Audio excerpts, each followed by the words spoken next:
नमस्कार, राम राम। स्वागत है आप सभी का अपने ऑनलाइन स्टडी प्लेटफॉर्म लक्ष्य रोजगार में। दोस्तों, हम लोग मध्यकालीन इतिहास के प्रश्नों की श्रृंखला को हल कर रहे हैं और इसी क्रम में आज हम लोगों की है चौथी क्लास है, जिसमें आज हम लोग खिलजी वंश के बारे में प्रश्नों के माध्यम से चर्चा करेंगे। तो आइए शुरू करते हैं आज की क्लास को और चलते हैं आज के पहले प्रश्न पर।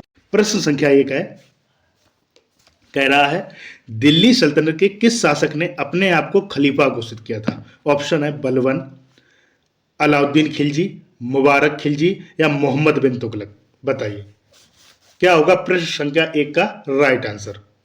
तो जो राइट आंसर हो जाएगा वो हो जाएगा ऑप्शन नंबर सी, मुबारक खिलजी। देखिए, मुबारक खिलजी ने और भी अन्य उपाधियां ले रखी थी, जैसे अल इमाम, उल इमाम, खिलाफत उल लह इत्यादि इसने जो उपाधियां ले रखी थी। इसका शासनकाल जो था वो 1316 से, इसका शासनकाल 1316 से 1320 तक था।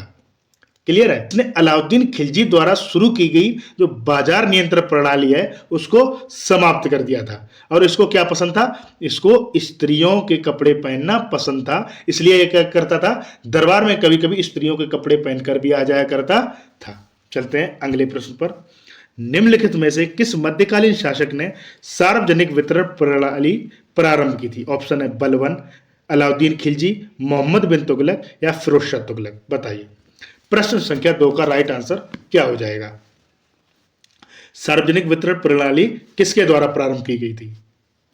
देखिए, जो राइट आंसर हो जाएगा वो हो जाएगा option number B, Alauddin Khilji. इसने क्या किया था? इसने रक्त और तलवार की नीति अपनाई थी। कौन सी नीति अपनाई थी? रक्त और तलवार की नीति। क्लियर है। अगले प्रश्न पर चलते हैं। प्रश्न संख्या 3, निम्नलिखित युग्मों में कौन सही सुमेलित नहीं है?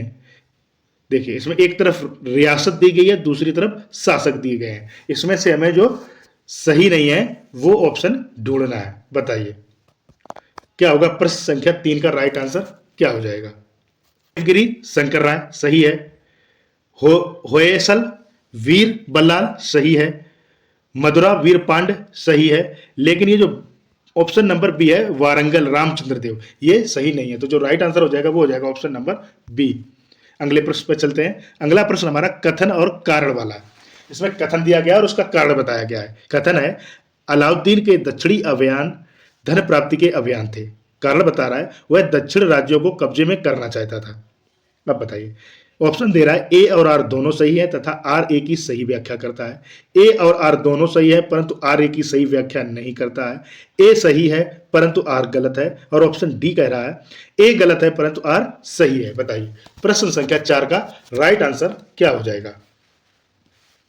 देखिए, पहला जो कथन है, अलाउद्दीन खिलजी जो था वो दक्षिण अभियान किस लिए करना चाहता है? धन प्राप्ति के लिए करना चाहता था। धन प्राप्ति के लिए करना चाहता था, तो ये तो सही है। लेकिन जो कारण बता रहा है वह दक्षिण राज्यों को कब्जे में करना चाहता था, यह है कारण, इसका गलत है। तो जो राइट आंसर हो जाएगा वो हो जाएगा ऑप्शन नंबर सी। अगले प्रश्न पर चलते हैं। फिर देखिए, फिर से कथन और कारण वाला प्रश्न है। कथन कह रहा है अलाउद्दीन खिलजी का दक्षिण अभियान धन प्राप्ति का प्रयास था। कारण बता रहा है उसने दक्षिणी राज्यों का विलय नहीं किया। बताइए इसका राइट आंसर क्या हो जाएगा। देखिए, जो कथन है दक्षिण अभियान धन प्राप्ति के लिए किया था, अभी मैंने आपको बताया, ये तो सही है। इसका जो कारण बता रहा है उसने दक्षिण राज्यों का विलय नहीं किया, ये भी सही है। लेकिन क्या ये इसकी व्याख्या नहीं करता है। तो जो हमारा राइट आंसर हो जाएगा वो हो जाएगा ऑप्शन नंबर बी। अगले प्रश्न पर चलते हैं। फिर से कथन और कारण वाला प्रश्न है। प्रश्न कह रहा है, कथन कह रहा है अलाउद्दीन खिलजी ने दिल्ली में मूल्य नियंत्रण लागू किया था।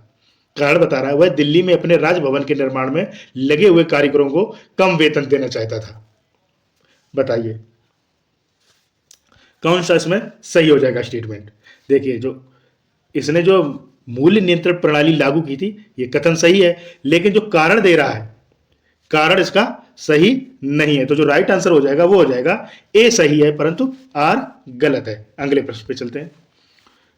देखिए, फिर से कथन और कारण वाला प्रश्न है। कथन कह रहा है अलाउद्दीन ने सीरी दुर्ग का निर्माण करा है। कारण बता रहा है वह मंगोलों से दिल्ली को सुरक्षित करना चाहता था। बताइए जो उसका राइट आंसर क्या हो जाएगा। देखिए, जो कथन है बिल्कुल सही है और जो कारण बता रहा है यह भी सही है। ठीक है, तो जो इसका देखो कथन और कारण दोनों सही है, लेकिन ये इसकी मंगोलों से दिल्ली को सुरक्षित करना चाहता है, ये इसकी व्याख्या नहीं कर रहा है। तो जो राइट आंसर हो जाएगा वो हो जाएगा हमारा ए और आर दोनों सही है, किंतु ए की सही व्याख्या आर नहीं है, ऑप्शन नंबर ए। ठीक है, अगले प्रश्न पर चलते हैं। देखिए क्वेश्चन कह रहा है निम्न कथनों पर विचार कीजिए जो अलाउद्दीन खिलजी से संबंधित है। पहला जो स्टेटमेंट है वह है उसने कृषि जमीनों की पैमाइश के बाद जमीन की मालगुजारी वसूल की। दूसरा जो स्टेटमेंट है कह रहा है उसने लगान को अपनी पूरी सल्तनत में लागू किया। और 3 नंबर जो स्टेटमेंट है वह कह रहा है उसने प्रांतों के गवर्नरों के अधिकार को समाप्त कर दिया। बताइए कौन सा इसमें सही होगा? 1 और 2, 2 व 3, 1 और 3 या 1, 2 व 3, कौन सा सही हो जाएगा? देखिए जो उसका राइट आंसर हो जाएगा वो हो जाएगा ऑप्शन नंबर सी। इसने क्या किया था? राजस्व वसूलने के लिए भूमि मापने की एक प्रक्रिया शुरू की थी। इसके द्वारा क्या शुरू किया गया था? राजस्व वसूलने के लिए भूमि मापने की एक प्रक्रिया शुरू की गई थी, जिसको क्या कहा जाता है? मशाहत कहा गया। जिसको क्या कहा गया? मशाहत कहा गया। इस व्यवस्था को इसने पूरे साम्राज्य पर लागू नहीं किया था, पूरे साम्राज्य पर लागू नहीं किया था। अगले प्रश्न पे चलते हैं। प्रश्न संख्या 9, दीवान ए मुश्त खराज विभाग की स्थापना की गई थी। ऑप्शन है कृषि विभाग में सुधार करने के लिए, जागीरदारों की शक्ति को कुचलने के लिए, डाक व्यवस्था में सुधार करने के लिए, या फिर बकाया लगान की वसूली के लिए। बताइए दीवान ए मुश्त खराज जो विभाग था उसकी स्थापना इसने किस लिए की थी? देखिए जो इसका राइट आंसर हो जाएगा वो हो जाएगा ऑप्शन नंबर डी। इसकी इसने जो स्थापना की थी वो इसलिए की थी कि जो राजस्व वसूलने में जो होने वाले भ्रष्टाचार व लूट को रोक सके, इसके लिए इसने दीवान ए मुश्तरात की स्थापना की थी। अगले प्रश्न पे चलते हैं। प्रश्न संख्या 10, दीवान ए मुश्त खराज का संबंध किससे था? तो अभी मैंने आपको बताया किससे था? भू राजस्व थे। अगले प्रश्न पर दीवान ए मुश्त खराज की स्थापना किसने की थी? तो ये भी मालूम है आपको, अलाउद्दीन खिलजी ने की थी। अगले प्रश्न पे चलते हैं। अलाउद्दीन खिलजी के गल्ला बाजार का प्रथम अधिनियम संबंधित था। ऑप्शन है शाहना की नियुक्ति से, सभी प्रकार के गल्लों का भाव निश्चित करने से, सरकारी गोदामों में गल्ला एकत्रित करने से, या गल्ला परिवहन करने वाले व्यापारियों से। बताइए प्रश्न संख्या 12 का राइट आंसर क्या हो जाएगा?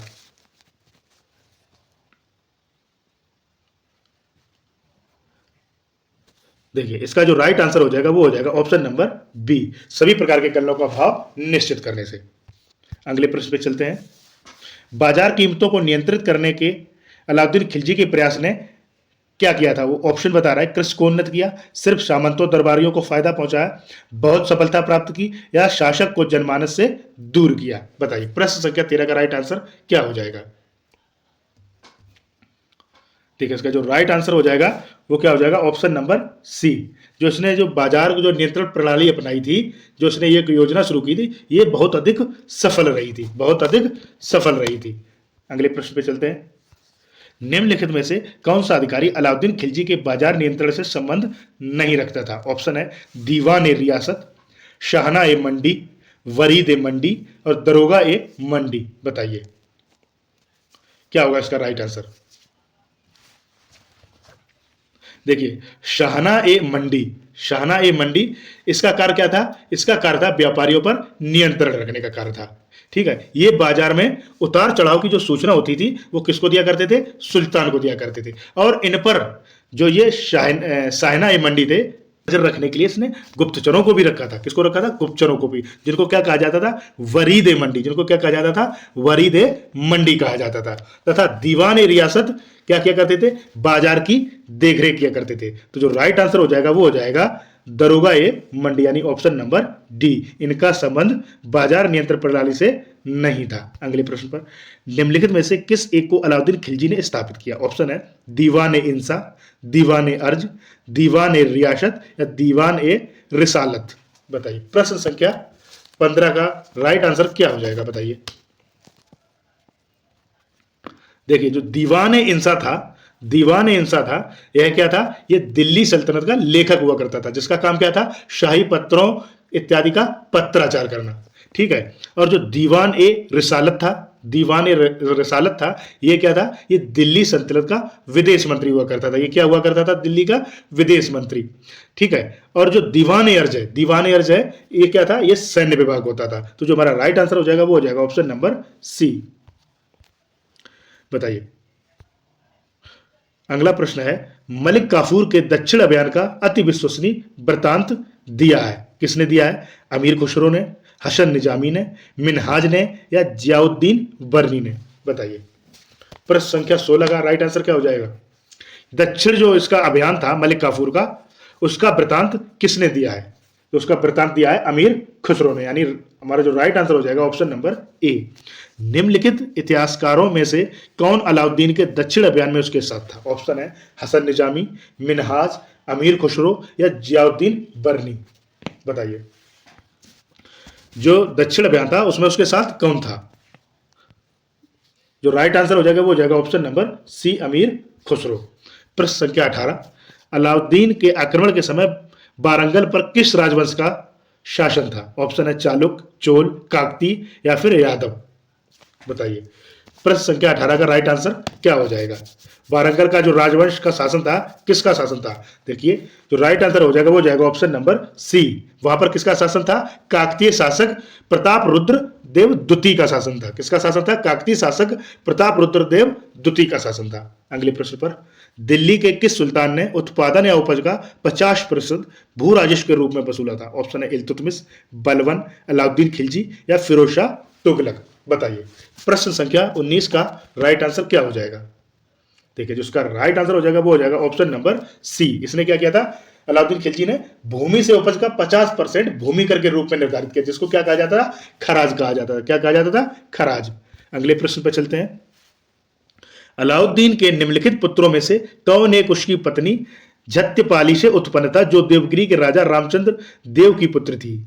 ऑप्शन है शहाबुद्दीन उमर, खिज्जर खां, कुतुबुद्दीन मुबारक, या फिर शादी खां। बताइए प्रश्न संख्या 20 का राइट आंसर क्या हो जाएगा। जो इसका राइट आंसर हो जाएगा वो हो जाएगा option number A, Shahabuddin Umar. क्या हो जाएगा, शहाबुद्दीन उमर। देखिए अलाउद्दीन की मृत्यु के पश्चात मलिक काफूर ने क्या किया, इसको 6 वर्ष की उम्र में ही, 6 वर्ष की उम्र में ही क्या किया, सिंहासन पर बैठा दिया, और खुद इसका कौन बन गया था, संरक्षक बन गया था। क्या बन गया था, संरक्षक। लेकिन इसको बाद में क्या किया, मुबारक खां द्वारा अंधा करके पद से हटा दिया गया, और उसने क्या किया, खुद सुल्तान बन गया। अगले प्रश्न पे चलते हैं, अलाउद्दीन खिलजी ने किस हिंदू शासक को राय रायन की उपाधि दी थी। बताइए ऑप्शन है रामचंद्र देव, प्रताप रुद्र देव, बीरबल, या सुंदर पांड्य। बताइए राय रायन की उपाधि किसको दी थी अलाउद्दीन खिलजी ने। देखिए जो हमारा राइट आंसर होगा वो होगा ऑप्शन नंबर ए, रामचंद्र देव। ये कहां का शासक था, ये देवगिरी का शासक था। प्रश्न संख्या 22, सूची 1 को सूची 2 से मिलान करना है। ठीक है, सूची 1 में दे रखे हैं राज्य और उनके शासक। बताइए तो रणथंभौर ये कहां के थे, इनका कौन था, ये हो जाएगा हमीर देव। कौन हो जाएगा, हमीर देव। चित्तौड़ का हो जाएगा आपका राणा रतन सिंह। देवगिरी का हो जाएगा आपका राजा राय रामचंद्र, अभी मैंने आपको बताया था, जो हार गया था अलाउद्दीन खिलजी से। और गुजरात का हो जाएगा कर्णदेव। यानी 3-4-2-1 यानी ऑप्शन नंबर डी। अगले प्रश्न पे चलते हैं, प्रश्न संख्या 23, निम्नलिखित में से किस सुल्तान ने द्वितीय सिकंदर का विरुद्ध धारण किया था या पदवी धारण की थी।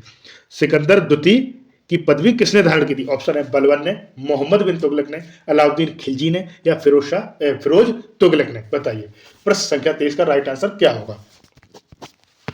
देखिए जो अलाउद्दीन खिलजी था, इसने क्या किया था, अपनी सफलताओं से, युद्ध में जो विजयी होता था, अपनी सफलताओं से खुश होकर खुद को क्या बोल दिया था, सिकंदर सानी कहने लगा था। उपाधि धारण की थी, किसकी उपाधि धारण की थी, सिकंदर सानी की। और इसने अपने सिक्कों पर क्या किया था, सिकंदर सानी की उपाधि धारण करके इसको अंकित भी कराया था। तो जो हमारा राइट आंसर हो जाएगा वो हो जाएगा ऑप्शन नंबर सी। अगले प्रश्न पर, दिल्ली के किस सुल्तान ने खलीफा उल्लाह का पद धारण किया।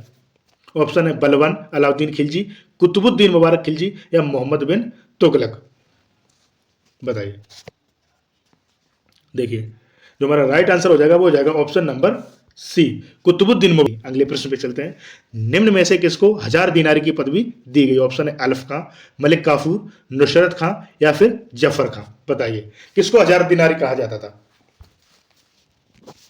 देखिए जिसका राइट आंसर हो जाएगा वो जाएगा option number B, Malik Kafur को। देखिए अलाउद्दीन ने क्या किया, गुजरात आक्रमण के दौरान मलिक काफूर को 1000 दीनार में खरीदा था।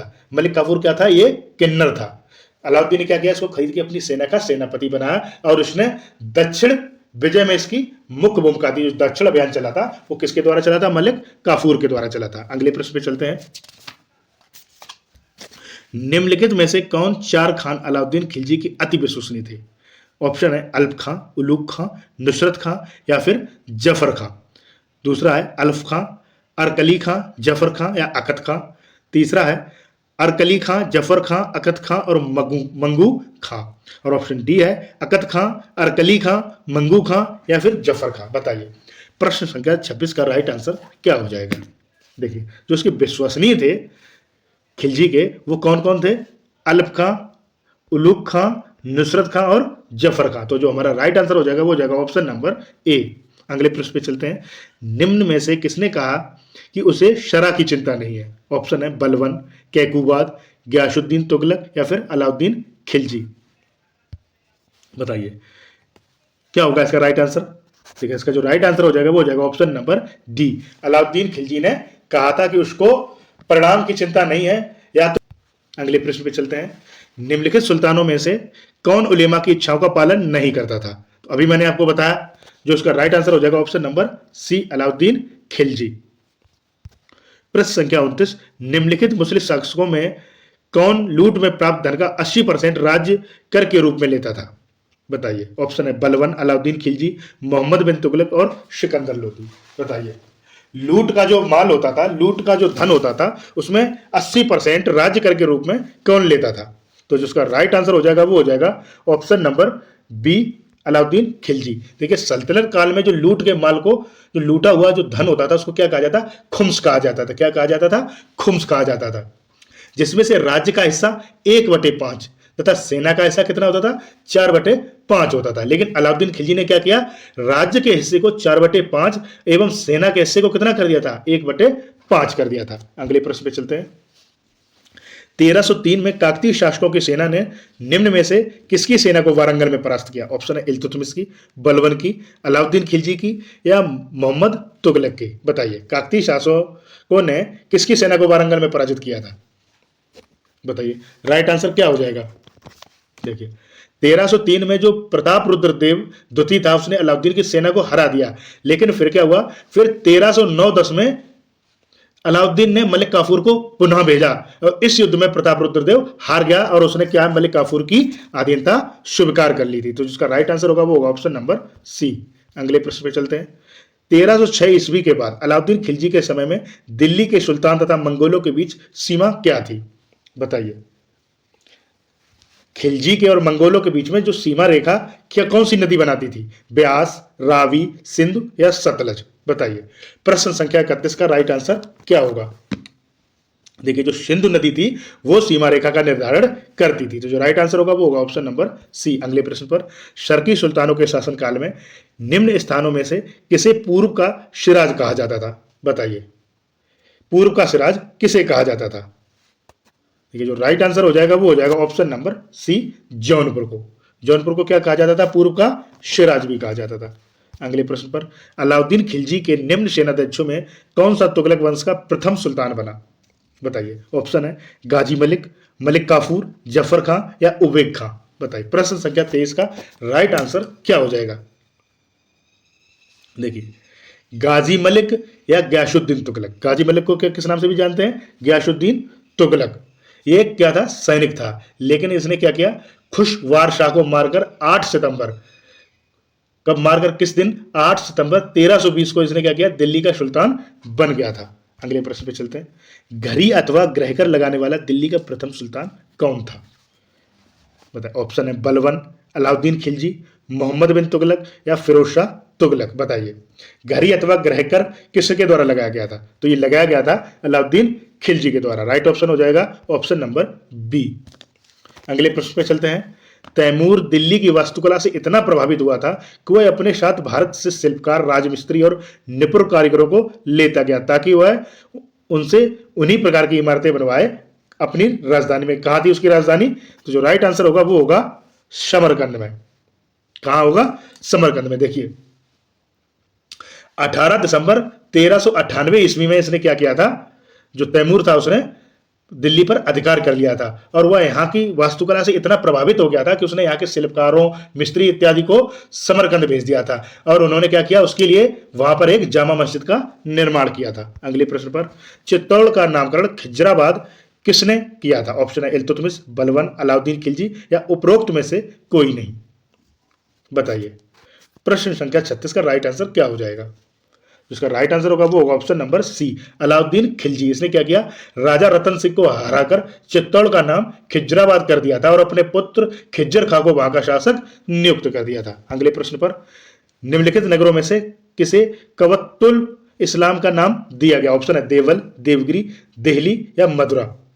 बताइए प्रश्न संख्या 37 का राइट आंसर क्या होगा?